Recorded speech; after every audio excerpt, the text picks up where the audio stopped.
തഞ്ചാവൂർ ക്ഷേത്രം നിർമ്മിച്ച രാജരാജ ചോളന്റെ മകൻ രാജേന്ദ്ര ചോളൻ ഒന്നാമൻ AD 1025 തമിഴ്നാട്ടിലെ അരിയല്ലൂർ ജില്ലയിൽ പണിത പ്രശസ്തമായ ശിവക്ഷേത്രമാണ് ഗംഗൈകൊണ്ട ചോളപുരം.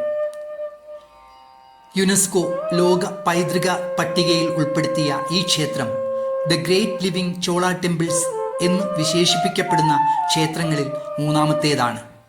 തഞ്ചാവൂർ ബൃഹദേശ്വര ക്ഷേത്രം, ധാരാപുരം ഐരാവതേശ്വര ക്ഷേത്രം എന്നിവയാണ് മറ്റു രണ്ടെണ്ണം. കുംഭകോണത്ത് നിന്ന് 30 കിലോമീറ്റർ അകലെയുള്ള ഈ ക്ഷേത്രം ചോള വാസ്തുവിദ്യ ശൈലിയിലുള്ള ഒരു ശില്പകലാ വിസ്മയമാണ്.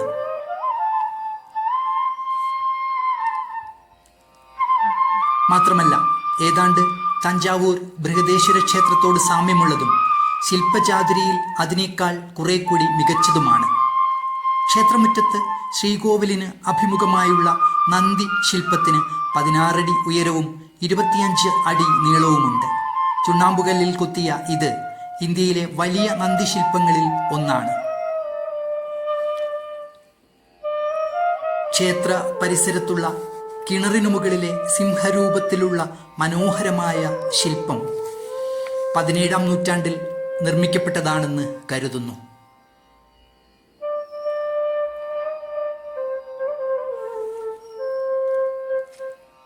ഏതാണ്ട് 6 ഏക്കറിൽ വ്യാപിച്ചിരിക്കുന്ന ക്ഷേത്ര പരിസരത്ത് 5 ശ്രീകോവിലുകളും നന്ദിമണ്ഡപം, അലങ്കാരമണ്ഡപം, മഹാമണ്ഡപം, മുഖമണ്ഡപം, അർദ്ധമണ്ഡപം തുടങ്ങി നിരവധി മണ്ഡപങ്ങളുമുണ്ട്.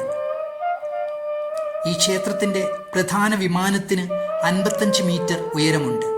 വിമാനത്തിൻ്റെ 4 ഭാഗങ്ങളിലും മനുഷ്യസാധ്യമെന്ന് വിശ്വസിക്കാൻ പ്രയാസം തോന്നുന്ന തരത്തിലുള്ള അതിമനോഹരമായ ശില്പങ്ങളാൽ സമൃദ്ധമാണ്.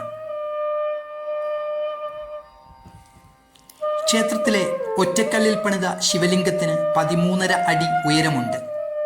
60 അടി വ്യാസമുള്ള ശിലാ ഇരിപ്പിടത്തിലാണ് അത് ഉറപ്പിച്ചിട്ടുള്ളത്. നന്ദിവിഗ്രഹത്തിൽ പതിക്കുന്ന വെളിച്ചം ശിവലിംഗത്തിൽ പ്രതിഫലിക്കുന്നതിനാൽ മറ്റു വെളിച്ചമില്ലെങ്കിലും ആളുകൾക്ക് ശിവലിംഗം കാണാൻ കഴിയുമെന്നത് ഇവിടുത്തെ ശില്പവൈദഗ്ധ്യത്തിൻ്റെ മികച്ച ദൃഷ്ടാന്തമാണ്.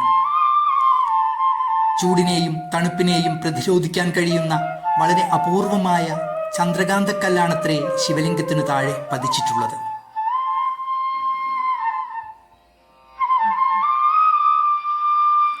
ഇരുന്നൂറ്റി വർഷത്തോളം ചോള സാമ്രാജ്യത്തിൻ്റെ തലസ്ഥാനമായിരുന്നു ഗംഗൈകൊണ്ട ചോളപുരം. ഗംഗാനദിയിൽ നിന്ന് ജലം ലഭിച്ച സ്ഥലം എന്ന അർത്ഥത്തിലാണ് ഈ പേര് വന്നത്. രാജേന്ദ്ര ചോളൻ ഗംഗാതടം വരെയുള്ള നിരവധി രാജ്യങ്ങളെ കീഴടക്കുകയും പരാജിതരോട് പാത്രങ്ങളിൽ ഗംഗാജലം കൊണ്ടുവന്ന് ഈ ക്ഷേത്രത്തിലെ കിണർ നിറയ്ക്കുവാൻ കൽപ്പിക്കുകയും ചെയ്തുവത്രേ. ഗംഗാതീരം വരെ തൻ്റെ സാമ്രാജ്യം വ്യാപിപ്പിച്ചതിനാൽ ഗംഗൈകൊണ്ട ചോളൻ എന്നൊരു അപരനാമം കൂടി രാജേന്ദ്ര ചോളൻ ഉണ്ടായിരുന്നു.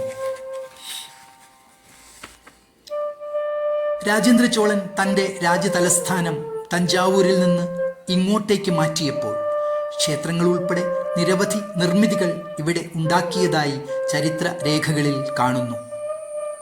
അവയ്ക്ക് എന്തു സംഭവിച്ചുവെന്ന് ഇന്നും വ്യക്തമല്ല. 13, 14 നൂറ്റാണ്ടുകളിലുണ്ടായ വിവിധ ആക്രമണങ്ങളിൽ അവ നശിപ്പിക്കപ്പെട്ടതാകാം എന്നാണ് കരുതുന്നത്.